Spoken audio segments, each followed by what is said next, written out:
Assalamualaikum, nama saya Nur Idina Batrisha binti Irwandi dari kelas DP1C. Saya akan menerangkan tentang pendahuluan. Kopi luwak dikenal sebagai kopi yang paling mahal dan unik, yang sampai sekarang dijual dalam jumlah yang sangat banyak.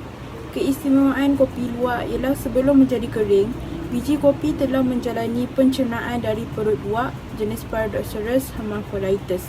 Luwak adalah haiwan jenis mamalia yang termasuk suku musang iaitu Viverridae.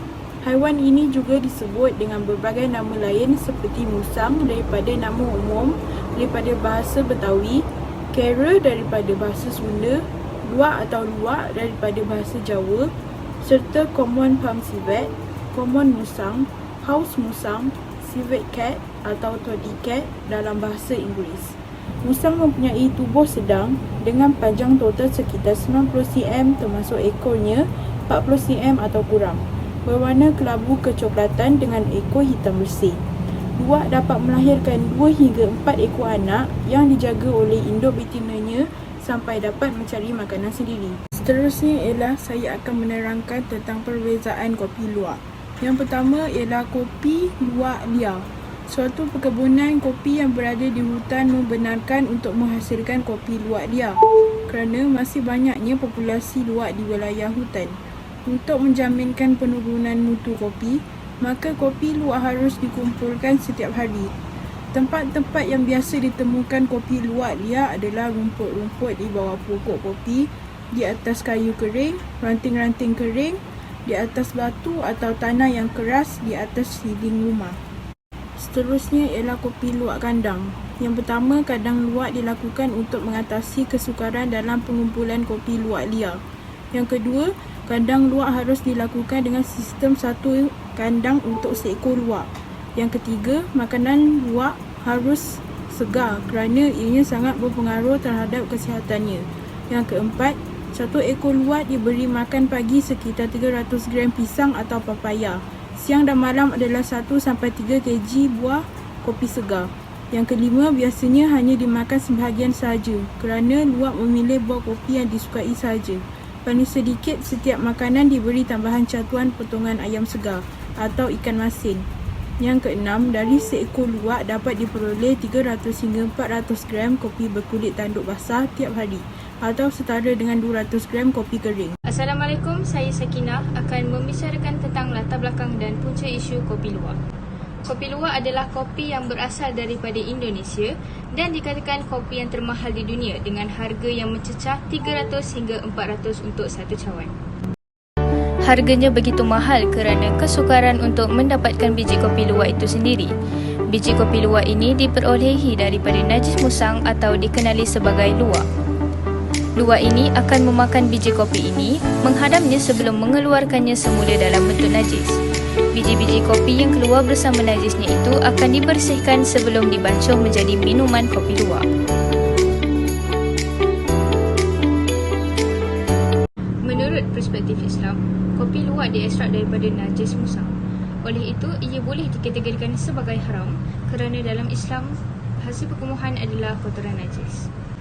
Walau bagaimanapun, ia tidak diisytiharkan sebagai haram di sisi Islam. Jika biji kopi tersebut telah dicuci beberapa kali, ia akan bersih menjadi halal.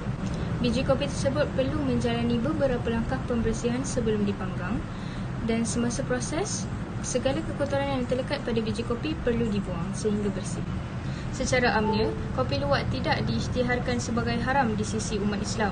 Namun, terdapat beberapa peraturan yang perlu dipatuhi dan difahami oleh umat Islam supaya dapat menikmati kopi eksotik tersebut. Bismillahirrahmanirrahim. Nama saya Nur Amir Adibah binti Ahmad dari DP1C. Saya akan menerangkan mengenai pandangan ulama tentang kopi luwak. Kopi luwak merujuk kepada biji kopi yang keluar bersama najis musang tersebut. Ia akan dicuci dan diproses untuk dijadikan kopi serbuk. Mengenai hukumnya, dia mempunyai dua pandangan, iaitu pandangan pertama berdasarkan kepada pandangan Majlis Ulama Indonesia MUI yang menyifatkan bahawa biji kopi yang keluar bersama najis luar adalah mutanajis, iaitu terkena najis. Justru kopi luar adalah halal setelah melalui proses pembersihan. Diperbolehkan meminum, memproduksi dan memperdagangkannya. Muzakarah Jawatankuasa Fatwa Majlis Kebangsaan bagi Hal Ehwal Agama Islam Malaysia kali ke-98 memutuskan perkara yang sama, iaitu biji kopi luwak adalah bersifat mutanajis dan ia harus dijadikan sebagai bahan minuman dengan syarat biji kopi tersebut masih dalam keadaan baik, tidak berlubang, tidak pecah dan dapat tumbuh jika ditanam. Biji kopi tersebut hendaklah dicuci terlebih dahulu daripada najis. Manakala pandangan kedua adalah menurut pandangan Fadilatul Al-Syekh Ahmad Uji Al-Qudri, seorang pakar dalam bidang Al-Mausiyah, Al-Fiqhiyah dan juga salah seorang anggota Jawatankuasa Fatwa Negara Kuwait, di mana beliau telah memberi fatwa apabila ditanya mengenai hukum meminum kopi yang berasal daripada najis musang. Katanya adalah tidak harus kerana ia adalah najis. Assalamualaikum, saya Nur Akilah Fatayah Hamsuddin dari DPAH Sakusi. Saya akan menyatakan kesan atau impak makan makanan haram. Yang pertama, hati tertutup daripada menerima hidayah Allah SWT. Yang kedua, ibadat yang dikerjakan sia-sia. Yang ketiga, mudah diasas syaitan untuk melakukan maksiat. Yang keempat, dilaknat Allah SWT dan diazab di akhirat kelak. Yang kelima, susah menerima ilmu pengetahuan. Yang keenam, memudaratkan kesihatan badan dan akal fikiran. Hal ini tidak memberi faedah sama sekali kepada kita, dan sebab itu juga Allah SWT melarang kita daripada makan makanan yang tidak halal. Assalamualaikum warahmatullahi wabarakatuh. Nama saya Siti Aisyah binti Amran. Saya akan mengulas tentang solusi kepada topik penghalalan kopi luwak. Muzakarah Jawatankuasa Fatwa Majlis Kebangsaan bagi Hal Ehwal Agama Islam Malaysia kali ke-98 yang bersidang pada 13 hingga 15 Februari 2012 telah membincangkan hukum meminum kopi luwak. Muzakarah telah membuat keputusan.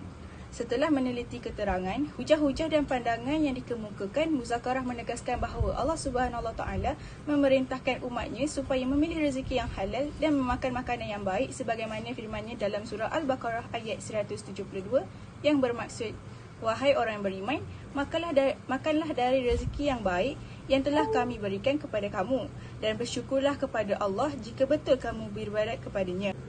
Muzakarah juga berpandangan bahawa kaedah fiqhiyah telah menetapkan bahawa hukum asal mengenai sesuatu adalah harus selagi mana tidak ada dalil muktabar yang mengharamkannya.